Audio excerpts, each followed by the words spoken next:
Lockdown के तीसरे चरण में हम हैं और जैसे जैसे लॉकडाउन की अवधि बढ़ती गई, सिवान में यह देखने को मिला कि जो स्वयंसेवी संस्थाएं हैं या फिर जो समाज सेवी लोग हैं वो ज़रूरतमंद लोगों तक जाकर जो उन तक राहत की सामग्री है वो पहुंचाने का काम कर रहे हैं। और इसी सिलसिले में हम एक बार फिर से शहर में ही मौजूद है, जहां पर संस्कार सेवा समिति के सदस्यों के द्वारा आप देख सकते हैं कि पैकेटिंग की जा रही है।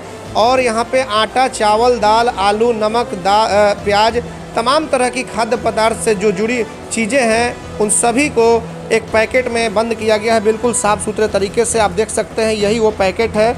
इसमें मसाला से लेकर साबुन और तेल तमाम चीज़ें इसमें पैकिंग की गई है। और आपको बताते चले कि कई दिनों से ये सिलसिला इन लोगों का चल रहा है, जो संस्कार सेवा समिति है। अब दूसरी तरफ हम आपको दिखाएंगे, देख सकते हैं कैमरे की नज़र से कि यहाँ पे पैकेटिंग जो संस्कार सेवा समिति के सदस्य हैं वो यहाँ पे बैठ करके और सोशल डिस्टेंस बनाते हुए पैकेटिंग कर रहे हैं, ताकि जो ज़रूरतमंद लोग हैं उन तक पहुँचाया जा सके। तो आपको बताते चले कि सिवान में इसका सिलसिला जारी है। जितना भी हो रहा है, लोग हर संभव मदद करने का प्रयास कर रहे हैं और इसी को लेकर संस्कार सेवा समिति ने भी हाथ आगे बढ़ाया है ज़रूरतमंद लोगों के लिए, और वो लोग एक कदम आगे बढ़कर और इस तरह की सेवा कर रहे हैं। एक बार फिर से आपको दिखा दें कि संस्कार सेवा समिति के जो सदस्य हैं, यहाँ पे आप देख सकते हैं सक्रिय कार्यकर्ता है संजय जायसवाल या फिर जो उनकी टीम है, ये तमाम लोग यहाँ पर खड़े हैं और ये तैयारी कर रहे हैं ताकि ज़रूरतमंद लोगों की जो लिस्ट है वो लिस्ट इनके पास आने वाली है और चिन्हित करके एक कूपन है, उस कूपन के माध्यम से जिनको भी ज़रूरत, देखिए एक अनोखी पहल है कि अब तक हम लोग कई जगहों पे गए, एक कूपन है, देखिए इस कूपन को हम दिखाएंगे। संस्कार सेवा समिति की तरफ से इस कूपन को जारी किया गया है और चिन्हित करके लोगों को जो ज़रूरतमंद लोग हैं उन तक इस कूपन को दे दिया जा रहा है। और यह कूपन इनके पास तक, यानी कि कृष्णा सिनेमा के समीप में इनका ऑफिस है, कार्यालय है,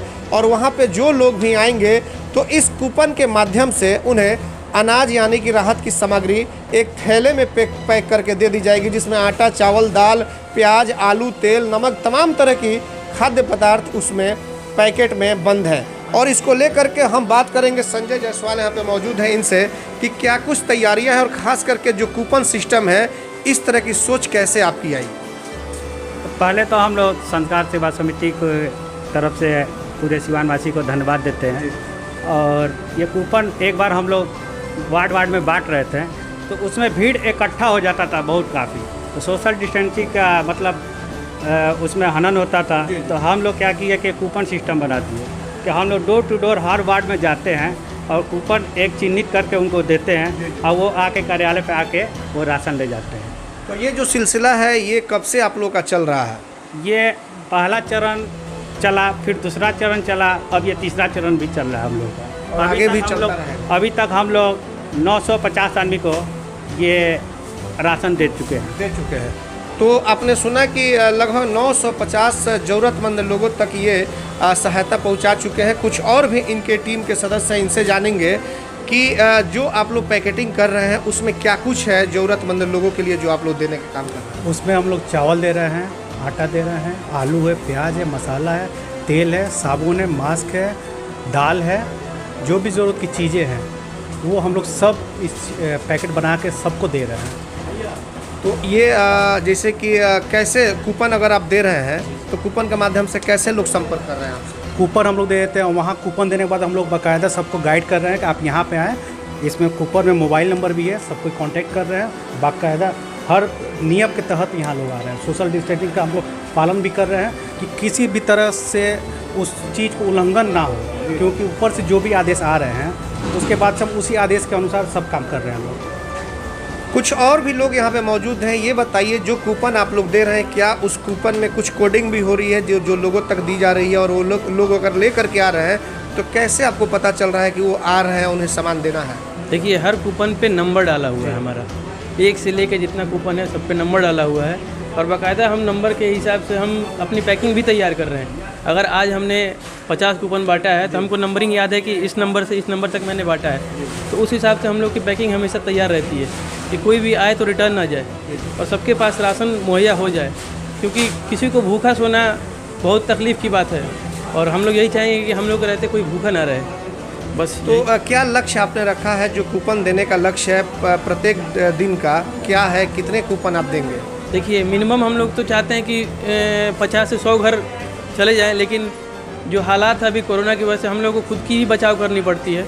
उस हिसाब से देखते हुए सारे लोग डिस्टेंस बनाते हुए लोग के घर जाते हैं वैसे। और हर मोहल्ले में जितने भी वार्ड कमिश्नर हैं उनसे भी हम लोग मिलते हैं, पूछते हैं कि आपके यहाँ कोई भूखा तो नहीं है, किसी के यहाँ प्रॉब्लम तो नहीं है, क्योंकि सारी दुकानें बंद है। बहुत सारे लोग ऐसे भी हैं जो दिनचर्या के हिसाब से काम करते हैं, तो उनको उसी हिसाब से पैसा भी मिलता है और उसी हिसाब से वो अपने भरण पोषण भी करते हैं। अब ये फ़ायदा है, उसमें उन लोगों को तकलीफ़ हो गया है, तो हम लोग का ये सोचना है कि सबसे पहले हम लोग उनको मुहैया कराएं जिनके घर सच में कोई खाने लायक ना हो, कुछ खाने के, जिनके घर बच्चे। जी बिल्कुल। तो आपने सुना कि कैसे ये लोग कूपन के माध्यम से लोगों को चिन्हित कर और उन तक राहत की सामग्री पहुंचाने का काम कर रहे हैं। आप देख सकते हैं तस्वीरों में, यहाँ पे जो भी आटा है या चावल है उसे स्टॉक करके रखा गया है और तमाम तरह की पैकेटिंग की यहाँ पे व्यवस्था की जा रही है।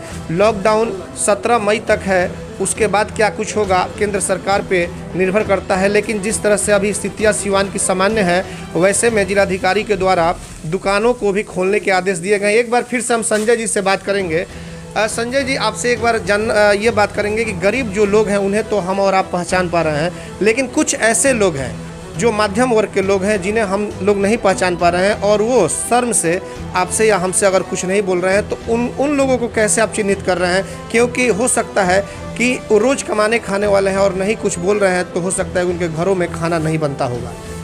जैसे कि हर वार्ड में हम लोग जाते हैं, उस वार्ड में जाके कोई जान पहचान का मिल जाता है, उनके थ्रू ये पता चलता है कि ये बगल वाला को थोड़ा सा परेशानी है, राशन के लिए दिक्कत है, महीने पे काम करता था, दुकान बंद है, नहीं कमा रहा है और राशन के लिए दिक्कत है। तो इसलिए हम लोग वैसे आदमी को कूपन दे रहे हैं जो इस राशन से उसको लगता है कि हम लोग बहुत बड़ा काम कर रहे हैं।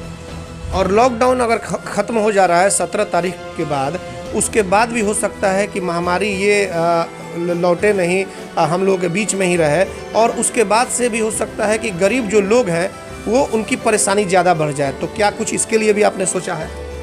ये सिवान को लोगों को, हम लोग के प्रति, संस्कार सेवा के प्रति बहुत आशा रहता है। कोशिश यही रहेगा कि हम लोग बांटने का प्रयास करेंगे मिलजुल के।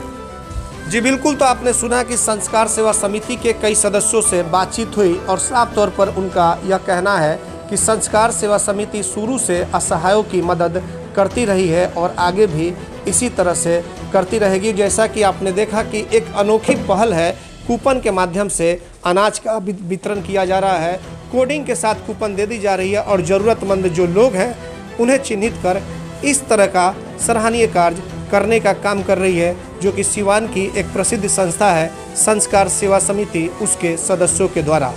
कैमरा पर्सन आशीष कुमार गोलू के साथ चंदन कुमार, ATN लाइव सिवान।